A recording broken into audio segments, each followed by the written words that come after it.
बिस्मिल्लाहिर्रहमानिर्रहीम। अस्सलाम वालेकुम नाज़रीन, आप देख रहे हैं पॉलिटिकल न्यूज़ और मैं हूं तारिक शमसी। नाज़रीन, आज जो ख़बर मैं आपके साथ शेयर करने जा रहा हूं, इस ख़बर का ताल्लुक़ कौमी असम्बली से है। ये तकरीबन 10-12 सालों से ये देखा जा रहा है कि कौमी असम्बली के अंदर जो इजलास होता है उसमें अक्सर हंगामा आराई होती है या थप्पड़ थपेड़ का तबादला भी होता रहता है, तलख़ कलामी का तबादला भी होता रहता है और अक्सर कौमी असम्बली के अंदर फ्लोर जो है वो मछली बाज़ार बन जाता है।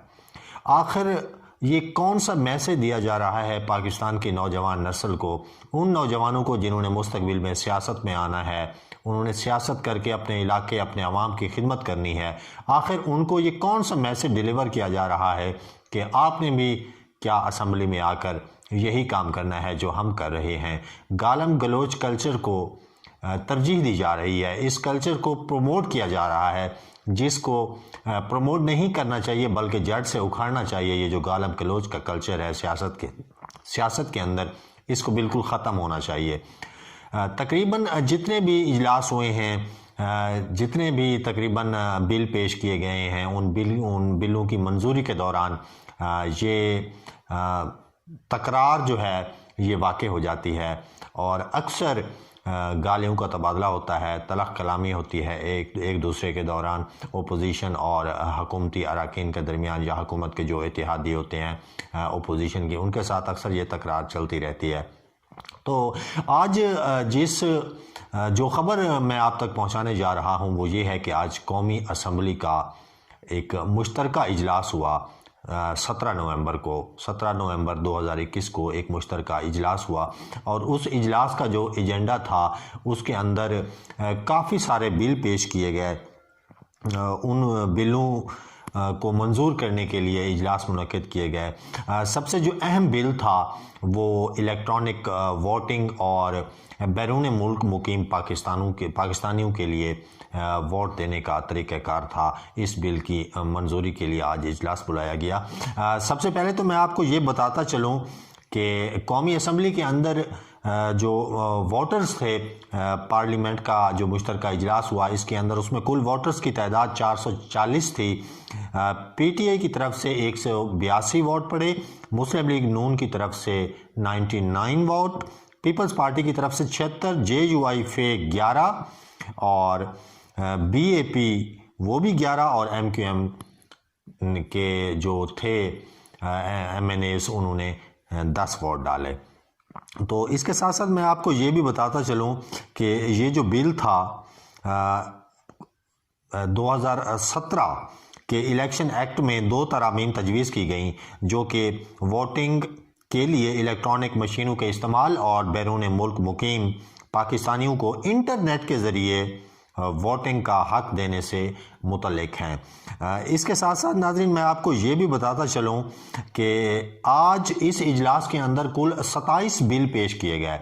एक बिल तो ये था जो कि मेन बिल था, इलेक्ट्रॉनिक वोटिंग और बैरून मुल्क मुकीम पाकिस्तानियों के मुतल्लिक वोट देने का हक वो जो रखते हैं उस हक के सिलसिले में ये बिल पेश किया गया। इसके साथ साथ जो और बिल पेश किए गए उनमें मेन जो बिल थे वो ये थे कुलभूषण यादव और आलमी अदालत इंसाफ से मुतल्लिक बिल, एंटी रेप बिल 2021 और state bank of Pakistan banking service corporation तरमीमी बिल भी शामिल था।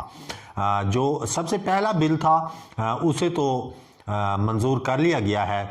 उसमें हुकूमत की तरफ से इस बिल के हक में जो वोट डाले गए उनकी तादाद 221 थी और जो इस बिल के मुखालिफ वोट पड़े उनकी तादाद 203 थी।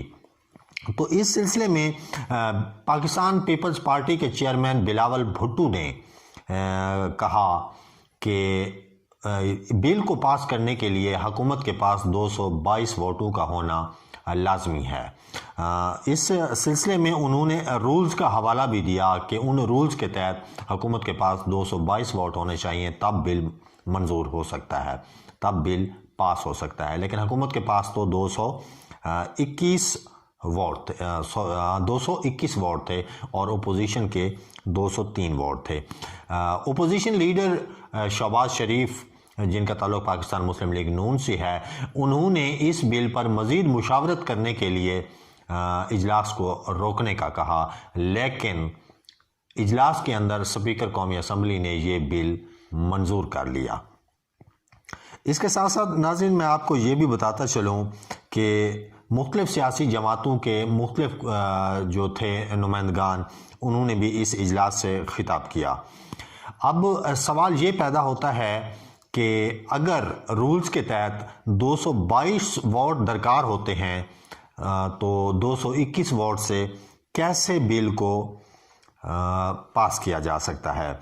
अब इस मुश्तरका इजलास के दौरान एक कानूनी तनाज़ा ये भी खड़ा हुआ कि क्या हकूमती अरकान बिल पास कराने के लिए उनका ऐवान में मौजूद होना लाजमी है, या हकूमती अपना कौमी असम्बली के अरकान और सेनेट के अरकान का होना भी लाजमी है। इन दोनों को मिलाकर अक्सरियत दरकार होगी। उम्मीद है आज का व्लॉग आपको पसंद आया होगा। अगले व्लॉग तक के लिए तारिक शमसी को इजाज़त दीजिए। अल्लाह हाफ़िज़ व नासिर।